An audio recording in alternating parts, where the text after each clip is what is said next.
A paz do Senhor, irmãos, vamos para mais um comentário de lição bíblica. Estamos aqui concluindo, estamos na penúltima lição do capítulo 12 de Hebreus, né?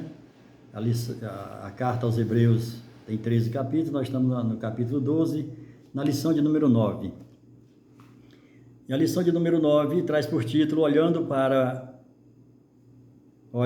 o autor e consumador da nossa fé. Como sempre, a lição ela traz 3 objetivos, nós devemos atentar para esses objetivos, para que eles sejam bem esclarecidos, para que a gente saia com esses objetivos bem definidos da sala.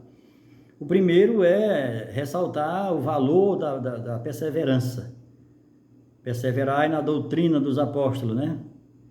E direcionar o nosso olhar para a pessoa de Cristo. E em terceiro, valorizar a disciplina cristã. O texto áureo diz, olhando firmemente para o autor e consumador da fé, Jesus, né? O qual, em troca da alegria que lhe estava proposta, suportou a cruz, não fazendo caso da ignomínia ou da vergonha, ou da desonra, ou do opróbrio, né? Não fez caso disso, não olhou para isso, mas fez e está assentado à direita de Deus. A verdade prática vai dizendo, fixando os olhos em Jesus, desviando-os das circunstâncias de nós mesmos e das outras pessoas, alcancemos a vitória. Então a nossa vitória ela está no Senhor Jesus. É por isso que a palavra do Senhor ela recomenda sempre não olhar nem para a direita nem para a esquerda, né? A introdução vai dizer, chegamos ao penúltimo capítulo, né, de Hebreus, capítulo 12. A forma como ele começa, portanto, deixa claro que grande nuvem de testemunhas são os exemplos de fé do capítulo 11, capítulo anterior. Eles servem como inspiração, servem como aio para nos levar ao Evangelho. Mas há coisas melhores ou superiores pela frente. Pois bem, a atitude, o título, o primeiro tópico da lição vai dizer a atitude do cristão. Qual é a atitude? Qual é a nossa atitude diante de tudo isso que Jesus fez? O que nos resta como atitude? Ele diz aqui, portanto, também nós, visto que estamos rodeados de uma tão grande nuvem de testemunhas, desembaraçando-nos de todo o peso do pecado e que tenazmente nos assedia. Então, diante de tudo isso que Jesus fez, se propôs a fazer e fez por nós, nós temos agora que ir nos aliviando dessa carga, que ir nos deixando que o Espírito Santo vai fazendo essa troca, né? Lembrando aqui daquele hino que fala que o Espírito Santo, né, reforma a casa, que o Espírito Santo vai trocando, que ele pode fazer a reforma, ele vai tirando aquilo que é velho e colocando aquilo que é novo.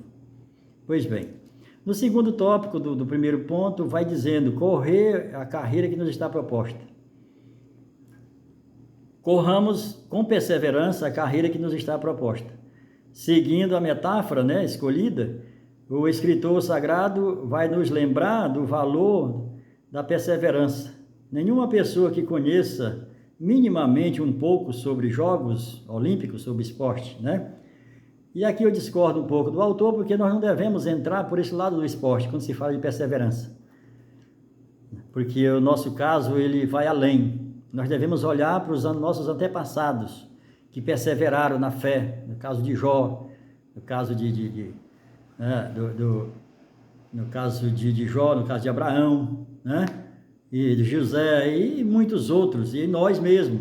Então nós não temos que olhar no sentido de atleta, porque eles vão rumo à coroa corruptível, e a nossa não. Mas a perseverança ela já existia antes do esporte. E perseverar unânime na doutrina dos apóstolos. Nós perseverar na doutrina, buscando o ensino verdadeiro. Conhecereis a verdade e a verdade vos libertará. O terceiro tópico vai olhar para Jesus. Em Números capítulo 21, verso 8 e 9, vai dizer, Deus ordena a Moisés que fizesse uma serpente de bronze, porque Deus tinha mandado um castigo ao seu povo no deserto por conta da sua desobediência, e eles eram picados por serpentes, né? E Deus manda Moisés fazer ali uma serpente de bronze e pendurar sobre um madeiro no deserto. E todo aquele que fosse picado corria até essa serpente pendurada no madeiro. Ali estava tipificando Jesus. Que Jesus lá no Calvário, pendurado na cruz, né? E nós que fomos picados pela serpente desde o Éden, pelo engano, pela mentira, aí precisamos olhar para Jesus. E nós precisamos chegar e olhar para Jesus. É o que aconteceu quando aquele centurião, depois que Jesus entrega o seu espírito, o centurião vê ali tudo concluído, tudo terminado, aí ele olha para Jesus e diz: este verdadeiramente é o Filho de Deus. Porque ninguém morre dessa maneira, ninguém morre numa situação daquela que Jesus morreu. Não é humano uma situação daquela. Você morrer amando quem está lhe matando. É uma situação terrível. Tanto é que ele diz: Pai, perdoa, porque eles não sabem o que fazem. E ali, por isso o centurião romano se expressa daquela forma, porque ele entendeu, ele viu que ninguém morre daquele jeito. Um ser humano não morre daquela situação, no sentido de só ser humano. Tinha algo divino, sobrenatural ali. E ele entendeu isso. O segundo ponto vai falar de disciplina cristã.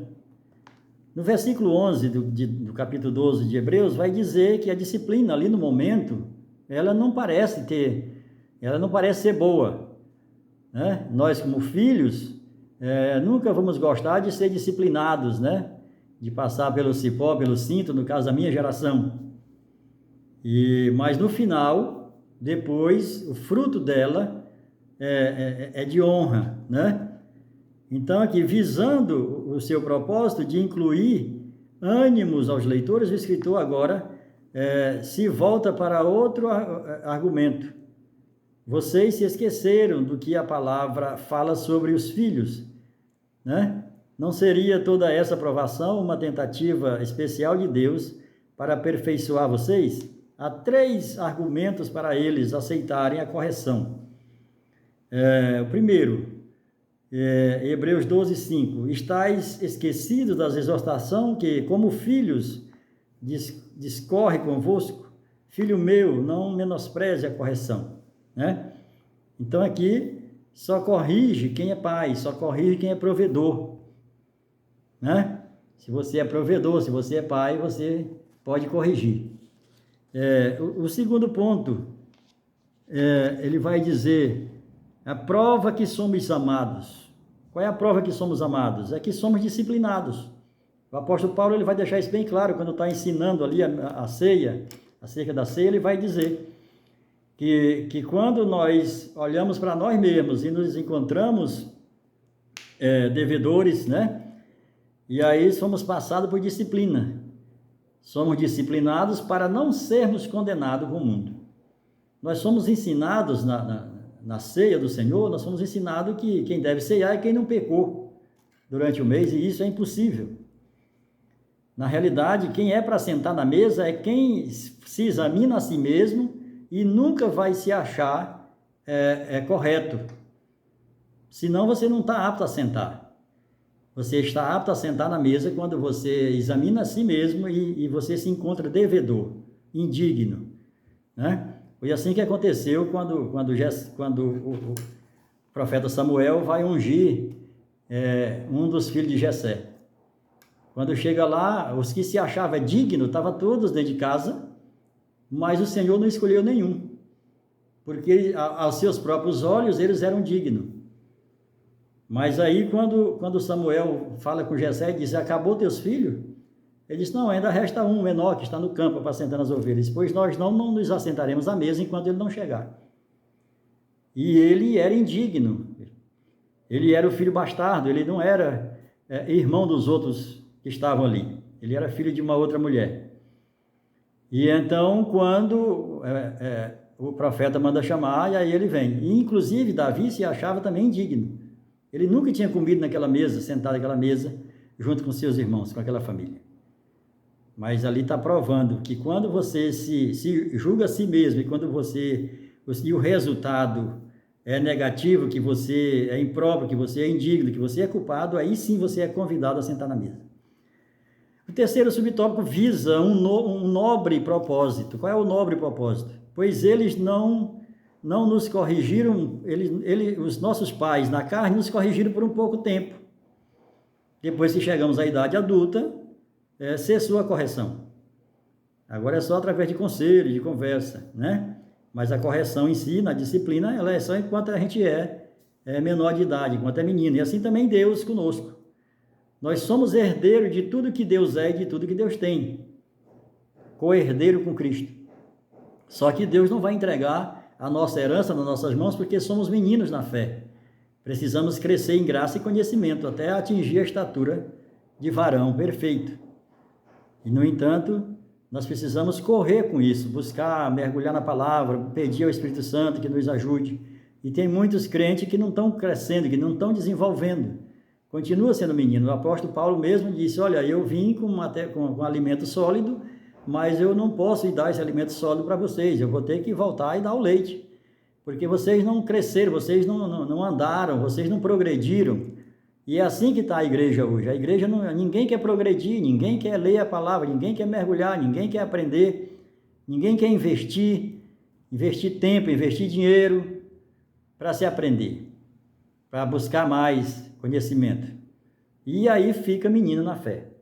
O terceiro tópico fala da decisão do cristão. Qual é a decisão do cristão?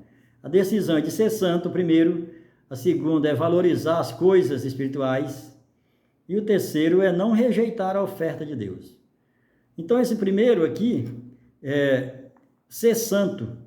E a própria palavra de Deus diz lá em Levítico, sede santos, porque eu, vosso Deus, sou santo. Sem a santificação, ninguém verá o Senhor.